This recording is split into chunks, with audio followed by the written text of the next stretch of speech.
பேரும் அல்லும்படி 6 முதல் 60% வரை ஆடி தள்ளுபடியுடன் super Saravana stores, Chennai, Madurai, Kovai. Sir, ஒரு பெரும் எதிர்பார்ப்புக்கு பிறகாக ஜனநாயகன் படம் ரிலீஸ் ஆயிருக்கு. ரிலீஸ் ஆன ஓப்பனிங் பெரும் எதிர்பார்ப்பு யாருக்கு?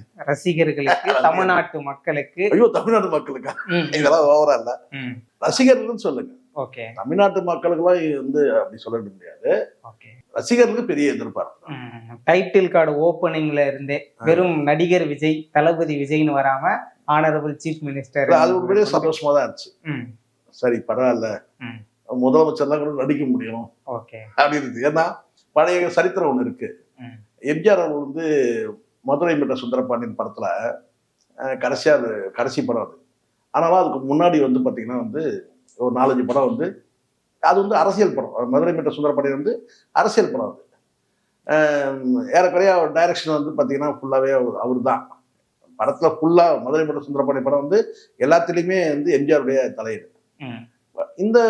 அதுல பாத்தீங்கன்னா ஒரு 4 படங்கள் பெண்டிங்ல இருந்துச்சு. வெவ்வேறு படங்கள், அது டைட்டில் வச்ச படங்களே வெவ்வேறு படங்கள் இல்லை, அரையும் குறையுமா. ஸோ அந்த படத்தெல்லாம் முடிச்சு கொடுக்கணும்னு சொல்லிட்டு நேராக மொரார்ஜி தேசாய் அப்போ பிரதமர். ஸோ மொரார்ஜி தேசாய் கிட்ட போய் கேட்டாராம், இது மாதிரி படத்தெல்லாம் முடிச்சு கொடுக்கணும், பாதி பெண்டிங் இருக்கும்போது அப்போ அவர் அட்வைஸ் பண்ணி அனுப்பிச்சாராம், நீ சீஃப் மினிஸ்டர் ஆகிட்ட, போய் படத்தில் போய் நடிச்சா அது நல்லா இருக்காது அப்படின்னு சொல்லி அட்வைஸ் பண்ணி வேண்டாம்னு சொல்லி அதுக்கப்புறம் அதை எடுத்துக்கிட்டு அதுக்கப்புறம் அந்த மதுரை மீட்ட சுந்தரபாண்டியன் தான் கடைசி படம், அதோட முடிஞ்சிச்சு. ஸோ எது நான் ஞாபகம் வருதுன்னா, எந்த படத்துலையும் முதலமைச்சர் அவர் பார்த்தீங்கன்னா மாண்புமிகு முதலமைச்சர் நடித்த அப்படின்னு சொல்லி வரல. பட் இந்த டைட்டில் பார்க்கும்போது கொஞ்சம் சந்தோஷமா தான் இருந்துச்சு. உண்மையிலேயே இது மாதிரி ஒன்று பார்த்தது இல்லையே, பார்க்காத ஒரு விஷயத்த பார்க்குறோம். வேற எங்கேயும் பார்த்ததும் கிடையாது. வேற மொழிகளில் பார்த்துருக்கிறோமா எங்கேயாச்சும்? எம்ஜிஆருக்கே அதை நல்லா கிடைக்கல. அதான் ஒரு நடிகர் முதலமைச்சர் நடித்த மாண்புமிகு முதலமைச்சர் நடித்தன்னு போடும்போது கொஞ்சம் அது எனக்கு கொஞ்சம் வித்தியாசமா இருந்துச்சு அது பார்க்கறதுக்கு. ஓகே, ஆனா அந்த முதல்ல அவர் பெயர் போடும்போது அந்த சட்டமன்றத்துல சேர்ந்த அந்த செய்கையோடு அது வந்தது, அது எப்படி சார்? அது இப்போ கிட்டத்தட்ட அது ஒரு பிராண்ட் மாதிரி ஆகிட்டு இருக்கு. இந்த இதானே இந்த அது இப்போ ஒரு பிராண்ட் மாதிரி ஆகிட்டு இருக்கு. அது என்ன பெருசா சொல்லிக்கிறதுக்கு என்ன இருக்கு? அது ஒரு வெறுப்பை உண்டாக்குற மாதிரி இல்ல. அது வெறுப்புனா கண்டிப்பா திமுக காரனுக்கு அது வெறுப்பா தான் இருக்கும். பட் நார்மல் பீப்புளுக்கு என்ன செய்யுங்கன்னா, இதெல்லாம் எதுக்கு அப்படின்னு யோசிப்பாங்க. நான் பொதுவா சொல்றேன், திமுக காரனுக்கு கடுமையான வெறுப்பா இருக்கும் அதை பாக்குறதுக்கு. நார்மல் பீப்புளுக்கு இதெல்லாம் எதுக்கு இதுன்னு. ஆனா ரசிகர்களுக்கு பாத்தீங்கன்னா அது கொண்டாட்டமா இருக்கு. அது அப்படிதான் நம்ம பார்க்கணும். இப்ப நம்மள பீப்புளுக்கு இதெல்லாம் எதுக்கு, கொஞ்சம் ஓவரா இல்லையா? சட்டமன்றத்துல அப்படியே விட்டு போக வேண்டியதானே, அது எதுக்கு இங்க எப்படி இதுல கொண்டு காட்டணும்? படத்துக்கு அதுக்கும் தொடர்பே இல்லை, சம்பந்தமே இல்லை. ஸோ அதனால இது எதுக்கு? நான் இன்னும் ஒரு படி மேலே யோசிச்சேன். சரிப்பா, இன்னைக்கு தெரியுது இது ஒரு முதலமைச்சரான இந்த படத்துல இவ்வளவு சிக்கல் இருக்குது. இவர் முதலமைச்சர் ஆகிறதுக்கு முன்னாடியே அந்த படத்தை எடுத்துட்டாங்க. ஆனாலும் முதலமைச்சரான பிறகு படம் ரிலீஸ் ஆகுறதால அந்த பேர் டைட்டில் அப்படி போடுறாங்க அப்படின்னு சொல்லி நம்ம அப்படி சொன்னாலும், நான் இது யோசிச்சேன். ஒரு 30 வருஷம் கழிச்சு இல்லை ஒரு 40 வருஷம் கழிச்சு இந்த வரலாறுலாம் மறந்துட்ட பிறகு அன்னைக்கு அந்த படத்தை போட்டு பார்க்கும்போது அன்னைக்கு இருக்கிற அந்த ஜெனரேஷன் என்ன நினைப்பாங்க? கிட்டத்தட்ட ஒரு 2 ஜெனரேஷன் தள்ளி போய் கடந்து போயிட்ட பிறகு டைட்டில் போட்டா, ஓ முதலமைச்சர் ஆகிட்டே ஒருத்தர் நடிச்சிருக்கிறாரு போல இருக்கு அப்படிதான். அதாவது முதலமைச்சர் ஆன பிறகு நடிச்ச மாதிரி ஆயிடுது. அதே நான் யோசிச்சேன். இப்படி போடும்போது பிற்காலத்துல என்ன ஆகும்? ஒரு 40 வருஷம் கழிச்சு அந்த படம் பார்க்குறாங்கன்னு வச்சுங்க. இப்போ நம்ம எம்ஜிஆர் படம் பார்க்கலையா? 1960 வந்த படத்தை பார்க்குறோம்ல, இப்போ 70 வந்த படத்தை பார்க்குறோம்ல இல்லையா? அப்போ இதை ஒரு 50 வருஷம் கழிச்சு பார்க்குறான்னு வச்சுக்கோங்க. 2060 பார்க்குறாங்க, 22 60 பார்க்கல, 70 பார்க்குறாங்கன்னு வச்சுங்களேன். அப்போ என்ன நினைப்போம்? ஓ முதலமைச்சர் ஆகிட்டு கூட நடிக்கலாம் போல இருக்கு, பிறகு ஒருத்தர் நடிச்சிருக்கிறாருன்னு. அன்னைக்கு யாராவது பெருசுங்க யாராவது இருந்தாங்கன்னா, இன்னைக்கு இருக்க சிறுசு தான் அன்னைக்கு பெருசுங்க இல்லை அந்த படம் வரும்போது பெரிய பிரச்சனையாச்சு அப்படின்னு சொல்லுவாங்க. ஸோ இந்த மாதிரி கொஞ்சம் யோசிச்சேன் நான். சரி, அதுக்கப்புறம் பார்க்கும்போது இந்த மாதிரி சீன்கள், அதாவது சட்டமன்றத்தில் இருக்கிற அந்த காட்சியை பொறுத்த வரைக்கும் இதில் அப்படி காட்டியிருக்கோம்னா நான் நினைக்கிறேன். காட்சிப்படுத்தி இருக்கக்கூடாதுன்னு நினைக்கிறேன். இது படமா பார்க்கணும், அவ்வளோதான். அப்போ இது என்னன்னு கேட்டால் ஒரு குறிப்பிட்ட ஒரு ஆடியன்ஸை பார்த்தீங்கன்னா வெறுப்புக்குள்ளாக்கும் தானே. அது நீங்கள் காட்டாமல் விட்டுறீங்க கூட பார்த்தா ஒரு படமாக பார்த்துருவாங்க. அதை காட்டும் போது பார்த்தீங்கன்னா ஒரு வெறுப்பை ஏற்படுத்துகிற மாதிரி தான் ஆயிடும். இது என்னதான் படமா பார்க்கணும்னாலும் கூட இது தேர்தலுக்காக எடுக்கப்பட்ட படம். ஆமா. அதை நம்ம ஏத்துக்கிட்டு தான் ஆகணும். கண்டிப்பா. ஒருவேளை தேர்தலுக்கு முன்னாடி இந்த படம் வந்திருந்தா என்ன ஆயிருக்கும்? அப்பதான் இந்த 108 சீட் வந்திருக்காது. கண்டிப்பா. மெஜாரிட்டியோட கவர்மெண்ட் வந்திருக்கா? இந்த 108 சீட் கூட ஏதாவது 108 சீட் வருது, 108க்கு கீழே போயிருக்கோன்ற நான். ஏன்னா இந்த ஜனநாயகன் படம் வந்து ஒரு பில்டப் கொடுச்சு. ஐயோ ஐயோ ஐயோ படத்தை நிறுத்திட்டாங்க. அது ஒரு விளம்பரமாச்சு. ஒருவேளை அந்த படம் வந்து ஃபிளாப்பா இருந்துன்னு வச்சுங்க, இப்ப இருக்கிற கண்டிஷனா இருந்துன்னா பெருசா எஃபெக்ட் வந்திருக்காது. என்னுடைய எண்ணம் கணிப்பு அது. அதாவது இந்த படம் வந்து பாத்தீங்கன்னா என்ன கேட்டா வரல, நிறுத்திட்டாங்க. ஆனா இது ஒரு பிரச்சாரம் ஆச்சு. பல பிரச்சாரங்கள்ல டிவிக்கோட முதன்மை பிரச்சாரமே என்னாச்சு கேட்டா, ஜனநாயகன் தடை செஞ்சுட்டாங்க, ஜனநாயகன் படம் வர விட மாட்டாங்க, அது படத்துல என்னவோ பெருசா இருக்குங்க, என்னவோ செஞ்சிருக்காரு, என்னவோ சமாச்சாரம் இருக்கு, அதுல ஏதோ ஒரு மெசேஜ் சொல்லியிருக்கிறாரு அப்படின்னு ஒரு எதிர்பார்ப்பு இல்லையா? அது வந்து படம் வந்துட்டு இருந்துன்னா அது பிரச்சாரத்துக்கான வேலையெல்லாம் போயிட்டு இருக்கல. படமும் வந்து பாத்தீங்கன்னா எப்படியும் பண்டல் தெரிஞ்சிச்சு, இப்போ ரிலீஸ் ஆகுது. இதே தானே அப்போ இருந்திருக்க போது. தேர்தலுக்காக மக்களை நெறிப்படுத்தக்கூடிய பல விஷயங்கள், பல எங்க விழிப்புணர்வு இருக்குது இந்த படத்துல? என்ன விழிப்பு இருக்கு படத்துல? தேர்தலுக்காக, பெண்களுக்காக, இளைஞர்களுக்காக, எல்லாமே இது எல்லாமே வந்து பாத்தீங்கன்னா இந்த படத்துல எந்த அரசியலும் பேசல. இது எல்லா படத்துல எல்லா ஹீரோவும் பண்றான். இத வந்து பாத்தீங்கன்னா வந்து ஒரு பெண்ணை ரேப் பண்றதை வந்து ஹீரோ பார்த்துட்டு சிகரெட் பிடிச்சு நான் போறான், ரசிக்கிறான், உடனே போய் அவன் தடுப்பான், உடனே வந்து பாத்தீங்கன்னா சண்டை போடுவான். இதெல்லாம் நடக்குதுன்னு சரி. இந்த படத்துல அப்படிதான் ஒரு பெண் வந்து ஒரு பள்ளி மாணவியை ரேப் பண்ணிடுறாங்க, அவர் போய் சண்டை போடுறாரு. சரிங்களா? அப்போ வந்து அவர் வந்து காப்பாத்துற இடத்துல இல்ல என்ன, இங்க இருந்து ஒரு கட்டையை போடுறாரு, அந்த தேசிய கொடி வந்து பாத்தீங்கன்னா அவர் மேல வந்து விழற மாதிரி காட்டுறாங்க. அந்த தேசிய கொடி கூட முழுசா மூவண்ண கலர்ல காட்டுல பார்த்துருப்பீங்கன்னு நினைக்கிறேன் இல்லையா? அதெல்லாம் நம்ம எவ்வளவு டெக்னிக்கலா எவ்வளவு விஷயம் பாக்குறோம் நம்ம. சோ அதனால வந்து இதெல்லாம் எல்லா ஹீரோக்களும் பண்ணக்கூடியதுதான். இந்த படத்துல வந்துட்டு இருக்க விஷயங்கள் ஏதாவது ஒரு குறிப்பிட்ட விஷயங்கள் வந்து அரசியல் பேசியிருக்கா நீங்க எடுங்க. கள்ளச்சாராயம், அதை ஒட்டி வந்து துப்பாக்கி, அது எப்படி சார் தூத்துக்குடி சம்பவத்தையும் கள்ளக்குறிச்சியும் ரெண்டுத்தையும் நீங்க சேர்த்துட்டீங்க? இது ரெண்டு சம்பவத்தையும் சேர்த்து புரியுது இல்ல சார்? மக்களுக்கு எதை சொல்ல வராங்கன்றது எதை சொல்ல வந்தாலும் பார்த்தீங்கன்னா எதையுமே வலுவா பேசல, அப்படியே பேசலாம். முழுக்க கள்ளச்சாராயத்தை மட்டுமே மையப்படுத்தி நீங்க படம் எடுத்தீங்களா அது சொல்லுங்க. அதை வச்சு எடுக்கல. ஏதாவது ஒரு குறிப்பிட்ட அரசியல் ஏதாவது எடுக்க.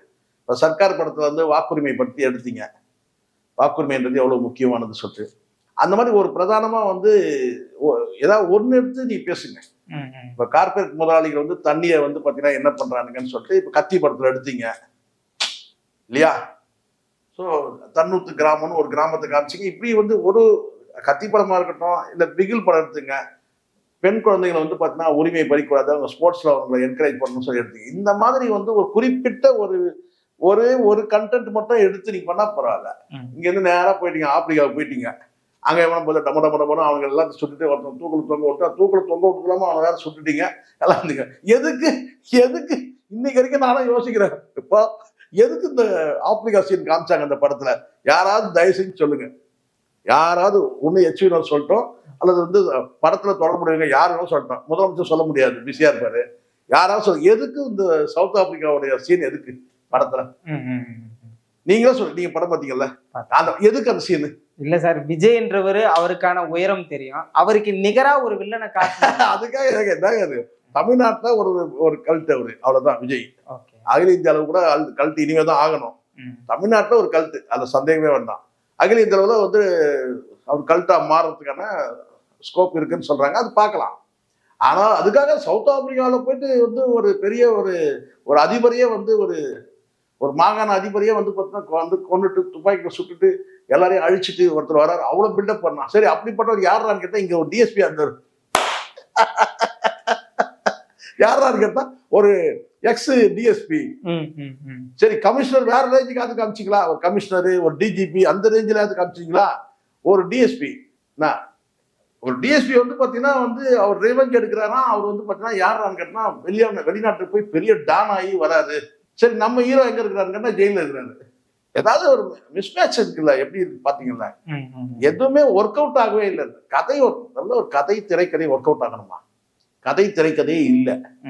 வினோத் பாவம் எனக்கு தெரிஞ்சிருக்க, எச் வினோத் வந்து அருமையான படம் வந்து சதுரங்க வேட்டை படம் கொடுத்தாரு, என்ன அருமையான படம் என்ன. சரி, அதை கடந்து வந்து சதுரங்க அது ஒரு பக்கம் விடுங்க. சதுரங்க வேட்டை வந்து ஏதோ ஒரு மக்களுக்கான அவேர்னஸ் அந்த படம். அதுக்கப்புறம் வந்து கொடுத்த படம் பாரு தீரன் அதிகாரம். ஒரே ஒரு நிஜ சம்பவத்தை வச்சுக்கிட்டு அந்த பவாரியா கும்பல் கிட்ட அந்த எடுத்த காட்சி அப்படியே நிஜமா இருக்கும் பார்க்கறதுக்கு. அந்த பவாரியா கும்பலோட அந்த சண்டை போடுற காட்சி, பஸ்ஸில் சண்டை எப்படி எடுத்தாங்கன்னே நம்ம வந்து வியக்க வைக்கிற மாதிரி இருக்காரு. ஸோ இதில் ஏதாவது இருக்கா அந்த மாதிரி ரிஸ்கான காட்சி எதுனா இருக்குதா? எப்போ பார்த்தாலும் வந்து பார்த்தீங்கன்னா அவர் முகத்தை காட்டுறதும் அப்படியே இப்படி காட்டுறதும் அப்படியே மீசை இப்படி அந்த கத்தியை காட்டுறதும் அப்படி காட்டுறதும் அப்படி காட்டுறதும் இப்படி காட்டுறதும் இதே பண்ணிதான் எப்படி படம் ஃபுல்லாக இதான பில்டப்பாக தானே இருக்கு. கொண்டாடுறதுலாம் கிடையாது. 2 நாள் 2 நாள் போட்டோம் இருங்க. இன்னைக்கு பார்ப்பாங்க, நாளைக்கு பார்ப்பாங்க, நாளைக்கு கூட வாய்ப்பு இல்லை, நாளைக்கு ஒர்க்கிங் டே சரிங்களா. இன்னைக்கு முதல் நாள் வந்து லீவ் போட்டு வந்திருப்பாங்க, அமைச்சர்லாம் லீவ் போட்டு தானே வந்துக்கிறேன்னு சொல்றாங்க. ஸோ அடுத்த நாள் போகலாம், சாட்டர்டே ஓரளவுக்கு போகிறது வாய்ப்பு இருக்கு, லீவ் நாள். சண்டே போவோம், மண்டேக்கு அப்புறம் வாங்க அதே தியேட்டர்ல வந்து போட்டோ பிடிச்சி காட்டுற வேணாம். ஸோ இதெல்லாம் வந்து 3 நாள் ஓடும், அவ்வளோதான். எனக்கு தெரிஞ்சு வந்து அவன் வந்து எதிர்பார்த்தது வேற. இப்போ சர்க்கார் படத்துல படம் வந்து ஃப்ளாப்னு சொல்றாங்க, பட் ஃப்ளாப் ஆனாலும் அது பேசணும்ல, கருத்தியல் ரீதியாக பேசணும். அதில் ராதா ரவியும் இவரும் அந்த டிபேட் இருக்கு, 2 பேரும் பேசுறது வேற லெவலில் இருக்கும். அந்த மாதிரி எவ்வளோ படங்கள் இருக்கு. எனக்கு வந்து பிகில்ல ரொம்ப பிடிச்சதே எனக்கு கேட்டினா அவர் அந்த வயசான அப்பா கேரக்டர் வந்து அவ்வளோ நல்லா இருக்கும். கட்டிப்படுறா அப்படின்னு சொல்லி அந்த பேசுகிற அந்த இன்னொரு தடவை பார்க்கலான்னு இருக்கும். அந்த அதுவும் ரயில்வே ஸ்டேஷனில் நடக்கிற அந்த சண்டை இருக்குல்ல, அப்பா வந்து மகன் ஓடி வந்து காப்பாற்றுறதுக்கு வரும்போது அவனை வெட்டி கொள்ற சீனு எத்தனை தடவை பார்த்துருப்பேன் நான். அந்த சீன்லாம் நல்ல அருமையாக நடிப்புனா அப்படிதான் இருக்கணும். விஜயோட நடிப்பு வந்து பார்த்தீங்கன்னா வந்து யாருமே வந்து சொல்கிறோம் அந்த அளவுக்கு அனுதாபத்தை திரட்டுற காட்சி, அதில் வந்து வீரமான காட்சி அது. ஸோ பிகில் படத்தில் அது மாதிரி ஒவ்வொரு படத்தில் நம்ம சொல்ல முடியும். இப்போ ஒரு 10 வருஷத்துக்கு முன்னாடி உள்ள படத்தை, சிவகாசி மாதிரி படங்கள் வந்த காலம் இருக்குல்ல, ஒரு 15 வருஷத்துக்கு முன்னாடி வந்த படங்கள்லாம் கூட வந்து பல படங்கள் சொல்ல முடியாது. இதில் வந்து சொல்கிற மாதிரியே இல்லை. ஒரே ஒரு கண்டென்ட் மட்டும் எடுத்துகிட்டு கோர்வையாக எடுத்துகிட்டு போயிருந்தா கூட நல்லா இருந்திருக்கலாம். அரசியலுக்காக நீங்கள் அதை பண்ணுறேன் இதை பண்ணுறேன்னு சொல்லி இதை பேசுகிறோம் அதை பேசுகிறோம் அப்படின்னு சொல்லிட்டு அந்த எம்ஜிஆர் கொடுத்த சாட்டை கூட நீங்கள் ஒழுங்காக பயன்படுத்தி அடிக்கல எவனுமே. நம்ம பார்த்த வரைக்கும் தெரியுது. சாட்டை பயன்படுத்தி யாரையாவது அடிச்சிங்களான்னு கேட்டால் எல்லாம் தரையில தான் அடிக்கிறீங்க. நீங்கள் ஒன்றும் பெருசாக ஒன்றுமே இல்லை. எம்ஜிஆரோட ஒப்பிட்டு தொடர்ந்து விஜய் அவர்களுடைய ஃபேம் வந்து எம்ஜிஆரோட உயர்ந்தது அப்படின்னு அரசியல்லே காமிக்கல. நானே சொன்னேன், சில வெற்றிகள் வந்து எம்ஜிஆருக்கு டிஃபர் ஆகுது, அதை ஒத்துக்கிட்டு தான் ஆகணும். இதில் அரசியல் பார்வையோட பேசவே கூடாது. அரசியலை கடந்து நீங்கள் பார்த்தீங்கன்னா இப்போ வந்து ஒரு 108 சீட்டு அவர் ஜெயிச்சிருக்கிறாரு. கூட்டணியில் இல்லைன்னா கூட, தனித்து கட்டினா பெரும்பான்மை இல்லைன்னா கூட, ஒரு தனி கட்சியை வந்து பார்த்தீங்கன்னா வந்து ஒரு சிங்கிள் சொல்லுவாங்க இல்லையா, இருக்கிற கட்சியில் வந்து பார்த்தீங்கன்னா வந்து ஒரு மெஜாரிட்டி சொல்ல முடியாது, ஆட்சி அமைக்கிறது மெஜாரிட்டினா கூட ஒரு தனி பெரும்பான்மைன்றது வந்து பார்த்தீங்கன்னா அறுதி பெரும்பான்மையில கூட ஒரு தனி கட்சியாக 108 சீட்டு ஜெயிச்சிருக்கிறது ஒரு சாதனை தான், நான் இல்லைன்னு சொல்ல. ஆனால் அதுக்காக நீங்க எல்லாத்துலயும் நீங்க எம்ஜிஆர் மாதிரின்ற அந்த பிராண்ட் இருக்குல்ல, அதை நீங்க யூஸ் பண்ணக்கூடாது. அதை நீங்க வந்து வேஸ்ட். நீங்க பேர் போங்க, எம்ஜிஆரோட பெட்டர்பான்னு சொல்றது எப்படி இருக்கு? மக்கள் சொல்லணும் எம்ஜிஆர் மாதிரி, எம்ஜிஆரை விட அப்படின்னு சொல்லணும். நீங்களாம் வந்து பார்த்தீங்கன்னா எம்ஜிஆரை வந்துட்டு ஃப்ரேம் பண்ணக்கூடாது இல்லை, குறிப்பிட்ட இடத்துல வந்து காட்டுங்க. சினிமா இதெல்லாம் எப்போ காமிச்சிடணும்? படத்தை நடிக்கும் போதே காமிச்சிடணும். அதான் விஜயகாந்த் காமிச்சாரு, இதுக்கு முன்னாடி தான் காமிச்சாங்க. அரசியல் வந்துட்டீங்க, நீங்க வந்து ஒரு இன்னைக்கு இருக்கிற அரசியல் கட்சியில முதன்மை சக்தின்னு நீங்க வந்து ஒரு நேம் எடுக்கல, எடுத்துக்கிட்டு இருக்கீங்க. அப்ப இந்த இடத்துல போய் எம்ஜிஆரை கொண்டு வந்து சேர்க்கறது தப்பு இல்லை. அது இன்னொரு கட்சிக்கான சொந்தமான ஒரு பிம்பம். அதை சும்மா திரும்ப அதை கொண்டு வந்து காட்டுறது அர்த்தமற்றது. இந்த காட்சியிலேயே அந்த சாட்டையெல்லாம் எடுத்து, ஏன் எம்ஜிஆர் கொடுத்தாதான் அந்த சாட்டை தான் நீங்க அடிப்பீங்களா? நீங்களா சாட்டை எடுத்து அடிக்க மாட்டீங்களா? நீங்களாம் சாட்டை எடுத்துக்கிட்டா இந்த ஏற்கனவே இது முன்னாடி எம்ஜிஆர் படத்து மாதிரி வந்து ஒரு காட்சி இருக்குன்னு நம்ம. ஆனால் நீங்கள் எம்ஜிஆரே சாட்டையை கொடுக்குற மாதிரி இருந்து, அப்போ எம்ஜிஆர் சாட்டை கொடுத்து அடிக்கணும்னா நீங்கள் யார் அடிக்கிறீங்கன்னா திமுகவை அடிக்கணுன்ற நோக்கம் தான் இருக்குது. அதை பிரகாஷ் ராஜே கிட்டத்தட்ட நீங்கள் அப்படி தான் காட்டுறீங்க. முக ஸ்டாலினோட ஒப்பிட்டு காட்டுற மாதிரி தான் சில வசனங்கள் இருக்கு. ஏன் இன்னும் சொல்ல போனால் மேக்கப் கூட வந்து பார்த்தீங்கன்னா வந்து பிரகாஷ் ராஜ் அந்த மாதிரியான மேக்கப் தான் நீங்கள் படத்தில் வச்சுருந்தீங்க, பார்த்தோம். ஸோ இதெல்லாம் வந்து ஒரு இம்மெச்சூர்டு தான் நான் பார்க்குறேன். இம்மெச்சூர்டு இதெல்லாம் வந்து படத்துல நீங்க வந்து ஒரு படமா எடுத்து அதுல வந்து நீங்க வந்து சொல்லணும். இப்ப இத்தனை படங்களை எப்படி வந்து கேட்டா அநீதியை தட்டி கேட்கிற ஒரு கேரக்டர் அப்படி நீங்க அதை காமிச்சிருந்தீங்கன்னா கூட பாத்தீங்கன்னா கடைசியா வந்து மக்களே வந்து இவரை வந்து முதலமைச்சர் ஆக்கிடுறாங்க. எப்படி வந்து இந்த படத்துல முதல்வன் படத்துல எப்படி அர்ஜுன் அந்த மாதிரி நீங்க காமிச்சிடலாம் இயல்பா. இதை யாரையும் அடிக்க வேணாம், தாக்க வேணாம், யாரும் கிட்ட வேணாம், எதுவும் போக வேணாம். மக்களுக்கான வந்து அரசியல் பேசிட்டு மக்களே வந்து இவரை வந்து ஆதரிக்கிற மாதிரி ஒரு சூழ்நிலை கொண்டு வந்துருக்கலாம். அதை விட்டுட்டு ஒண்ணு முழுக்க அரசியல் பேசிடணும். நீங்க திடீர்னு இந்தியாவை காப்பாத்துறேன்றீங்க, திடீர்னு வந்து மகளை காப்பாத்துறேன்றீங்க. இது எதனால திடீர்னு மகளுக்கு வந்து பார்த்தீங்கன்னா ஆர்மியில ட்ரைனிங் கொடுக்கணுன்றீங்க. அது வந்து பார்த்தீங்கன்னா எனக்கு வேணாம், நான் கல்யாணம் பண்ணி வீட்டோட நான் இருக்கிறேன், எனக்கு அதான் வேணும்னு சொல்லுது. அப்ப குழந்தையோட விருப்பத்தை தான் நீங்க ஃபாலோ பண்ணணும். அப்ப நீங்க திணிக்கிறீங்கல்ல இங்க இந்த இடத்துல இருந்து. குழந்தையோட விருப்பம் என்ன? காதலிக்கிறான், அவனை கல்யாணம் பண்ணிக்கிட்டு நான் வீட்டில் இருக்கிறேன் நான் அப்படின்னு சொல்லும் போது அந்த குழந்தைய போயிட்டு இல்லை நீ சாதிக்கணும், நீ ஆர்மிக்கு போ அப்படின்னு சொல்றது அது அது எப்படி சரியா இருக்கும்? குழந்தைங்களோட விருப்பம் தான். படிக்கணும்னா படிக்க வைக்கணும். இல்லை குழந்தைங்க விருப்பம் இல்லைன்னு சொல்லி ஒரு குழந்தை இருக்குன்னு சொன்னா அந்த விருப்பம் தன்னுடைய விருப்பத்தை திணிக்க கூடாது. அது நடக்குது படத்துல. ஸோ படத்தை எத்திக்ஸாவது இருக்கா கடைசி கேட்டா என்னடா எத்திக்ஸ்ன்னு பார்த்தா கடைசியா எல்லாம் கத்தியை வச்சு நிற்குதுங்க. கடைசியா எத்திக்ஸ் என்னன்னு கேட்டீங்கன்னா எல்லாம் குழந்தை குட்டி எல்லாரும் வந்து கத்தியை வச்சுன்னு கையில் நிற்கிற மாதிரி கடைசி காட்சி. அதனால படம் வந்து பார்த்தீங்கன்னா கருத்தியலாகவும் இல்லை, கமர்ஷியலாகவும் போகாது. கமர்ஷியலா போகணும்னா ஓரளவுக்கு வந்து பார்த்தீங்கன்னா எல்லா மக்களும் வந்து ஏத்துக்கிற மாதிரி இருக்கணும். இங்க எல்லா மக்களும் ஏத்துக்கிற மாதிரி இல்லை படம். அது மைனஸ் தானே. அரசியல் சார்பற்றவர்கள் யாரும் வரமாட்டாங்க, விமர்சனத்தை பார்த்து விட்டுருவாங்க. என்னப்பா இருக்குன்னா ஒன்றும் இல்லைங்க, ஒரு சீன்ல வந்து மு.க. ஸ்டாலின் மாதிரி வந்து வசனம் பேசுறாங்க, அவர் பேசுற மாதிரி என் அப்பா நான் அந்த பேரன் ஆன்வான்னு சொல்லி வசனம் வைக்கிறேன், அவ்வளவுதாங்க. வேற ஒன்றும் பெருசா ஒன்றும் கிடையாதுங்க. இல்லை மோடி எதுவும் அட்டாக் பண்ண அதெல்லாம் ஒன்றும் கிடையாதுங்க. வேற ஏதாவது அட்டாக் பண்ண அதெல்லாம் ஒன்றும் கிடையாதுங்க. வழக்கம் போல அதுதாங்க. அப்படி அதை தாண்டி அரசியல் வந்து பேசல. இப்போ கத்தி படத்துல கார்பரேட்லாம் உட்காந்து பேசுவாங்க. கார்பரேட் முதலாளிகள் எல்லாம் உட்காந்து பேசும்போது எப்படி வந்து அவனை க்ளோஸ் பண்ணலான்றதை பத்தி பேசுவாங்க. இது மாதிரி காட்சிகள் வந்து ஒரு காட்சி பதியணும். இப்போ உங்களே டக்குன்னு கேட்டா ஜனநாயகத்தில் உங்களுக்கு பிடிச்ச காட்சி எதுங்கன்னு சொல்லி கேட்டீங்கன்னா யோசிப்பீங்க கொஞ்ச நேரம் வரைக்கும். அப்படிதானே இருக்கு. ஒரு குறிப்பிட்ட காட்சிகள் வில்லன்களை பார்த்தா அதுக்கு மேல இருக்கு. வில்லனை பார்த்தா பயமே வரல. நான் கூட கார்ட்டூன்லாம் வந்து சண்டை இது ரோபோக்கள் வந்து சண்டை போடுன்னு சொல்லி பார்த்தா அங்க போனா கார்ட்டூன் அங்க போய் பார்த்தோன்னா நீங்களும் பார்ப்பீங்கல்ல. அங்க போனா என்னென்ன இருக்குன்னு பார்த்தீங்கன்னா ரோபோக்கள் வந்து பார்த்தீங்கன்னா இந்த சின்ன பசங்க விளையாடுவாங்கல்ல, சின்ன பசங்க அந்த டாய்ஸ் இருக்கு, அந்த டாய்ஸ் மாதிரி தானே இருக்கு. அந்த பொம்மைகள் வந்து சண்டை போடுற ரோபோக்கள் வந்து சண்டை போடுற மாதிரி.